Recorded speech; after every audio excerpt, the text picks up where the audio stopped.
People who grew up with wealth. What was your unprivileged wake-up call? 1. When I was confused about people on Maury complaining their spouse was at the club, and I couldn't figure out what type of country club would let people like that through the front security gate. 2. After I had gotten laid off for the first time a few years ago, I took a break for about a month before diving into a job search.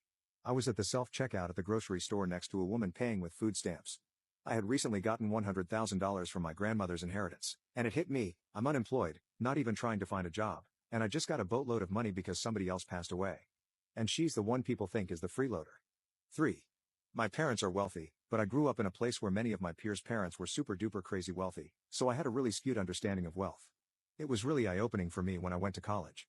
I didn't have to take out student loans, my parents were able to just pay for it, but I had friends who, even with financial aid, had to work their butts off year-round to cover the cost of school. I realized pretty quickly just how privileged I was and that I did, in fact, grow up with wealth. 4. I took my friend to my parents' cabin, and he said, "Wow, this is nicer than my house." 5. When I was a kid, my best friend came to our house for the first time and kept saying, "Wow." He was really impressed that we had 2 TVs. It embarrassed me enough that I didn't tell him we actually had 4. 6.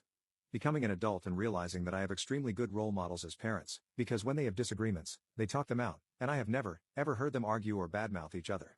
I also realized that as a kid, my parents got me the mental health help that I needed, even though it was expensive, and continued that care for as long as I have needed it. 7. Every summer, I went to 8 weeks of overnight camp or some other cool summer program, a 30-day bus tour across the western US, 3 weeks in Australia. I had no idea what those cost at the time. 8. I don't really come from wealth, just solidly upper middle class, but as part of my job, I do home visits and have many clients who are poor. When I first started my career in my 20s, I was shocked to discover there were people in the US who lived in homes with no indoor plumbing or electricity, with dirt floors, or had outdoor kitchens, not like a barbecue setup, but because there was no kitchen inside where they lived, so they had to cook on an oil drum outside.